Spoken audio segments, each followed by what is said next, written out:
Hello साथियों, मैंने ulcer को कैसे हराया श्रृंखला के चौथे भाग में आपका स्वागत है। मैं दवाइयाँ लेने लगा। उनसे दर्द में काफ़ी राहत मिली।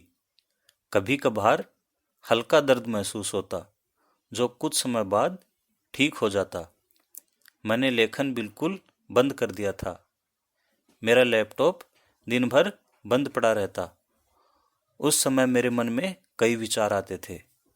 मैं पहले सोचा करता था कि अगर समाचार बनाकर नहीं भेजूंगा तो अखबार कैसे छपेगा, संपादकीय में गलतियां कौन ढूंढेगा, अनुवाद कौन करेगा।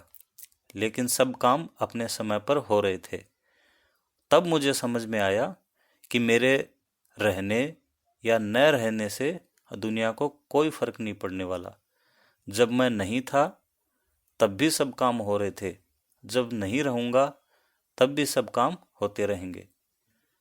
पहले मुझ में काम करने का इतना जुनून रहता था कि पिछले 10 सालों में नाम मात्र की छुट्टियां ली।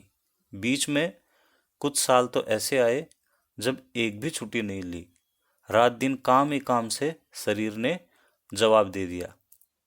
मुझे अल्सर के अलावा भी कुछ दिक्कतें थी, लेकिन उनका अभी यहाँ जिक्र नहीं कर रहा हूँ। एक दिन मैंने सोचा कि मुझे इस बीमारी के बारे में विस्तार से पढ़ना चाहिए, ताकि भविष्य में इससे बच सकूं और ज़रूरत पड़ने पर किसी और के साथ भी अपने अनुभव बांट सकूं। इसके लिए मैंने कुछ रिसर्च पेपर पढ़े। एलोपैथी के अलावा आयुर्वेद, होम्योपैथी, नेचुरोपैथी के विद्वानों की किताबें पढ़ी। उसके बाद इस नतीजे पर पहुंचा कि अल्सर मुख्य रूप से पाचन तंत्र की बीमारी है।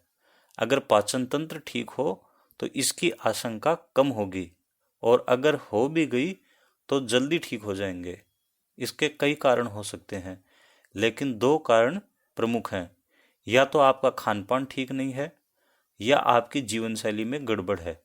इसलिए समय रहते दोनों को ही सुधार लें। जिनकी दिनचर्या प्रकृति के विरुद्ध है, या जो ऐसा खान पान करते हैं जिससे पाचन तंत्र को नुकसान होता है, तो उन्हें अल्सर होने की आशंका उतनी ही ज्यादा होती है। अल्सर पीड़ित हर व्यक्ति में लक्षण अलग हो सकते हैं। यह मुख्यतः इस बात पर निर्भर करता है कि बीमारी किस स्तर पर पहुंची है। बीमारी शुरुआती दौर में है तो दिक्कतें कम हो सकती हैं। अगर स्थिति ज़्यादा गंभीर है तो दिक्कतें ज़्यादा होंगी।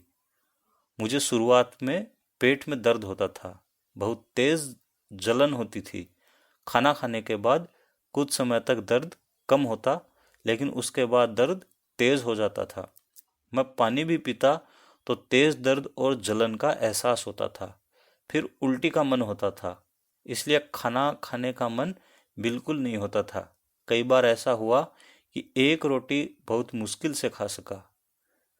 एलोपैथी की दवाइयों का सेवन करने के दौरान ये समस्याएं काफ़ी हद तक काबू में आ गई। अल्सर के बारे में गलतफहमी है कि यह बीमारी उन्हीं को होती है जो बहुत तला भुना और तेज मिर्च मसालेदार खाना खाते हैं या शराब पीते हैं। मेरे साथ तो ऐसा कुछ भी नहीं था। मैं यह नहीं कह रहा कि तेज मिर्च मसाले खाना और शराब पीना अच्छी बात है। ये नुकसान ही करते हैं, इसलिए इनसे बचना चाहिए। डॉक्टर और उसके डाइटिशियन ने बताया कि मुझे यह दिक्कत अनियमित दिनचर्या, खान पान में लापरवाही और अत्यधिक चिंता की वजह से हुई।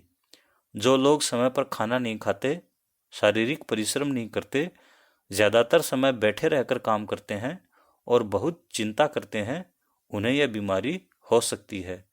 अगर जांच में अल्सर आ जाए तो बिल्कुल न घबराएं। बस उन चीज़ों को ठीक करें जिनसे यह बीमारी पैदा हुई है। सबसे पहले अपने सोने और जागने का समय ठीक करें। अगर संभव हो तो सुबह जल्दी उठें। दैनिक कार्यों से निवृत्त होने के बाद कम से कम 1 घंटे तक ताज़ी हवा में घूमें। अगर शरीर में इतनी शक्ति नहीं है तो आधा घंटा या 15 मिनट ज़रूर घूम लें। सुबह शाम दोनों समय घूम सकें तो बेहतर है।